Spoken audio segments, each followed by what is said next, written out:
Assalamualaikum warahmatullahi wabarakatuh. Kami dari kelompok 8, mata kuliah penelitian tindakan kelas, akan mempresentasikan materi kami dengan tema teknik analisis data dalam penelitian tindakan kelas.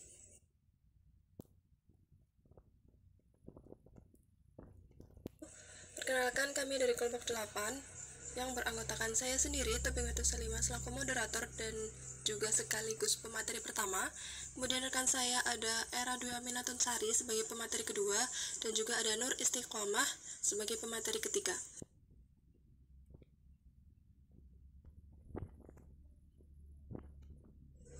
Nah, pada materi kali ini kita akan membahas 3 subbab.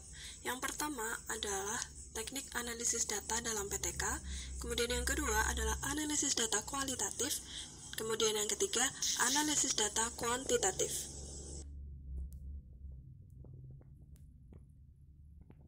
Nah, perkenalkan, saya Tobing Salimah sebagai pemateri pertama akan menjelaskan tentang teknik analisis data PTK.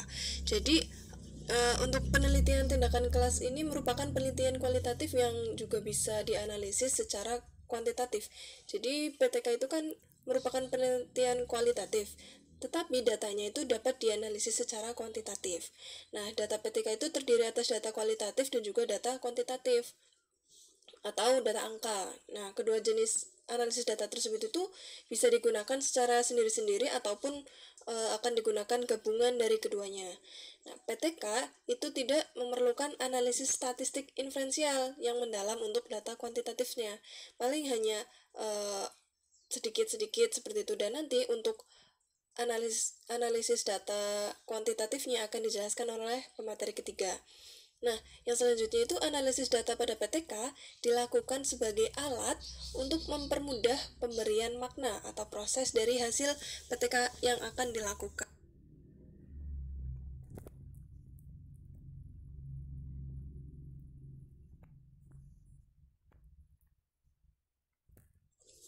Nah, untuk analisis data dalam pelaksanaan penelitian tindakan kelas itu sebenarnya sangat berbeda dengan analisis data pada jenis penelitian lainnya, karena analisis data dalam penelitian PTK itu menggunakan pendekatan kualitatifnya, lebih banyak menggunakan kualitatifnya, seperti menggunakan analisis yang bersifat naratif kualitatif, atau dengan kata lain itu menguraikan atau menjelaskan secara jelas hasil temuan yang diperoleh dalam pelaksanaan tindakan.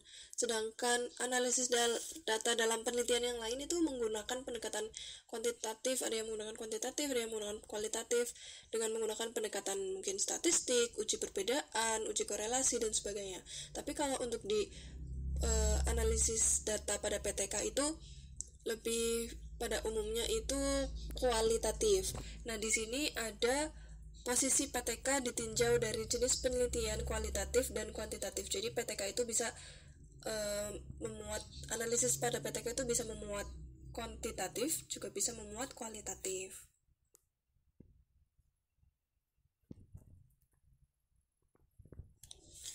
Nah, menurut para ahli, contohnya di sini ada G.E. Miles tahun 2000 itu mengemukakan beberapa teknik analisis data pada penelitian tindakan, yaitu yang pertama itu mengidentifikasi tema-tema dulu.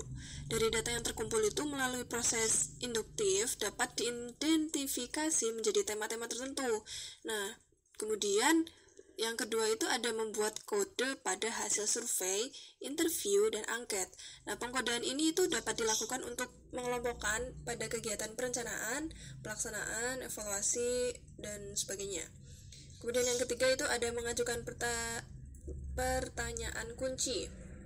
Nah, pertanyaan kunci ini membantu mensistematiskan data yang dapat membentuk informasi yang bermakna. Kemudian yang keempat ada peta konsep. Nah, membuat peta konsep ini artinya memetakan secara visual faktor-faktor yang terkait dengan subjek, data, kemudian proses pembelajaran, masalah, dan lain-lain. Kemudian yang selanjutnya adalah analisis faktor yang mendahului dan mengikuti. Kemudian ada penyajian hasil temuan dalam bentuk tabel, grafik, peta, bagan, gambar, dan lain-lain. Kemudian teknik yang terakhir adalah mengemukakan apa yang belum ditemukan. Nah, biasanya untuk mengemukakan apa yang belum ditemukan ini itu dijelaskan secara jelas hasil temuannya yang diperoleh dalam pelaksanaan tindakan. Nah, itu tadi adalah materi pertama kita, yaitu tentang tindakan analisis data pada PTK. Kemudian materi yang selanjutnya itu ada analisis data pada kualitatif.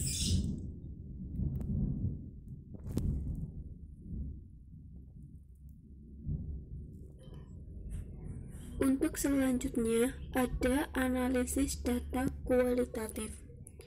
Analisis data kualitatif yang biasa digunakan adalah mengikuti teknik Miles dan Huberman, yaitu dengan 3 tahapan utama. Yang pertama yaitu reduksi data. Yang kedua ada display data atau pemaparan data, dan ketiga adalah penarikan kesimpulan. Selanjutnya, langsung saja dibahas tentang yang pertama, reduksi data. Proses reduksi data mencakup refleksi, penetapan fokus, menyederhanakan, membuat abstraksi, dan melakukan transformasi data yang diperoleh selama observasi. Misalnya itu pada catatan lapangan. Selama proses pengumpulan data dilakukan, peneliti harus melakukan reduksi data, yaitu dengan membuat rangkuman, membuat kode, mengelompokkan data, membuat batasan, dan menulis memo. Hal yang perlu diperhatikan juga bahwa reduksi data kualitatif tidak memuat data tersebut menjadi angka, namun suatu proses mengurangi data yang cukup besar agar mudah dibaca atau dipaparkan dan diolah.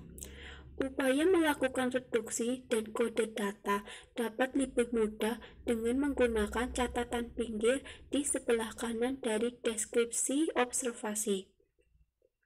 Peneliti juga dapat menandai data yang penting dengan membuat garis bawah kalimat yang telah dibuat.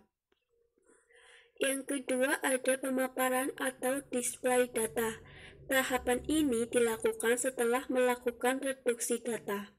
Memaparkan berarti mengorganisasikan dan membuat intisari dari data yang saling terkait sehingga memungkinkan peneliti untuk menarik kesimpulan dan tindakan apa yang dilakukan selanjutnya. Pemaparan data dapat dilakukan dengan menggunakan matrik atau tabel, bagan atau grafik. Reduksi data dan pemaparan data adalah bagian dari data kualitatif yang dibutuhkan untuk menarik kesimpulan sesuai dengan permasalahan penelitian. Aktivitas ini dilakukan dengan mengumpulkan semua data yang telah diperoleh dan melakukan refleksi tentang apa yang dapat dijelaskan menggunakan data tersebut. Yang ketiga atau yang terakhir ada penarikan kesimpulan dan verifikasi data. Proses penarikan kesimpulan dan verifikasi data kualitatif sudah dimulai semenjak proses pengumpulan data, yakni dalam upaya mencari pola, penjelasan, konfigurasi yang mungkin, hubungan antar faktor atau variabel, dan skema. Untuk dapat membuat kesimpulan yang sesuai dengan pertanyaan penelitian, peneliti harus memeriksa apakah data yang dikumpulkan masih relevan dan terkait dengan rumusan masalah atau pertanyaan penelitian yang telah ditetapkan. Pertanyaan penelitian dapat direvisi jika tidak didukung dengan data yang sesuai. Peneliti sebaiknya mencoba menganalisis pola, ide atau kecenderungan sejak awal memperoleh data sampai akhir proses pengumpulan.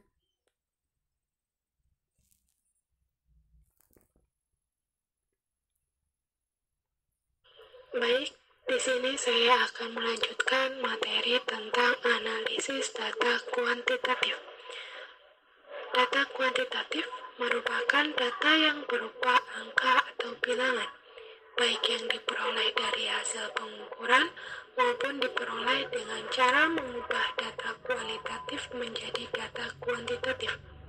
Data kuantitatif dalam PTK umumnya berupa angka-angka sederhana, seperti nilai tes hasil belajar, distribusi frekuensi, persentase, skor dari hasil angkat, dan yang lainnya. Contoh data kuantitatif. Skor tes awal Gina untuk mata pelajaran matematika adalah 65. Berat badan Tini 47 kg, panjang meja tulis 150 cm, dan masih banyak contoh data kuantitatif yang lainnya. Analisis data kuantitatif yang sederhana adalah dengan menggunakan statistik deskriptif. Data yang diperoleh dari PTK diupayakan dikualifikasi atau diangkat, kemudian dipaparkan menggunakan statis atau grafik untuk dapat disimpulkan secara kuantitatif. Analisis statistik memiliki dua fungsi, yaitu satu untuk menyusun dan yang kedua membantu membuat induksi dan kesimpulan guna menggeneralisasikan hasil penelitian.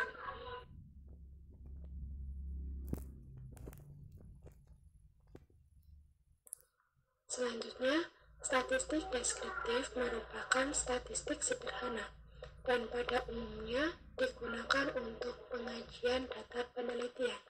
Beberapa analisis statistik deskriptif adalah sebagai berikut. Yang pertama, distribusi frekuensi. Distribusi frekuensi ialah penyajian data deskriptif yang menunjukkan frekuensi mutlak mengacu pada kategori atau kelompok masalah tertentu. Penyajian distribusi frekuensi ini disajikan berupa bilangan bulat. Yang kedua, distribusi persentase. Distribusi persentase disebut frekuensi relatif yang menunjukkan informasi data dalam persentase. Informasi yang ditunjukkan menunjukkan besarnya bagian aspek yang satu dibandingkan dengan data keseluruhan, sehingga dapat menunjukkan timbangan besarnya setiap bagian secara relatif. Yang ketiga, diagram. Diagram atau grafik adalah bentuk penyajian data kuantitatif secara visual. Grafik yang umumnya digunakan adalah poligon, histogram, dan kue serapi atau U. Diagram atau grafik poligon dan histogram dapat dibuat berdasarkan data yang disajikan pada tabel distribusi frekuensi maupun persentase. Sedangkan diagram kue serapi dibuat berdasarkan frekuensi relatif atau distribusi persentase. Yang keempat, modus. Modus adalah nilai yang muncul paling banyak dalam distribusi. Jadi, ketika ada beberapa skor dan skor itu yang memiliki paling banyak muncul, maka itu yang dinamakan dengan modus. Yang kelima, median. Median adalah nilai tengah, yakni jika ada suatu nilai atau skor, maka kita ambil nilai tengahnya. Jika nilai tengah tersebut terdapat dua angka, maka dua angka tersebut dijumlahkan dan dibagi dua. Yang keenam, mean atau nilai rata-rata. Mean atau nilai rata-rata merupakan ukuran tendensi sentral yang paling banyak digunakan dalam penelitian. Nilai rata-rata dihitung dengan cara menjumlahkan seluruh nilai dan dibagi rata dengan jumlah kasusnya.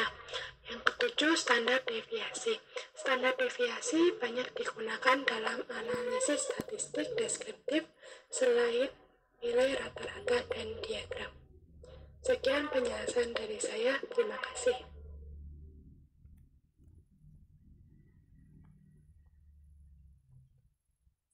Nah, itu tadi pemaparan dari kami selaku kelompok 8.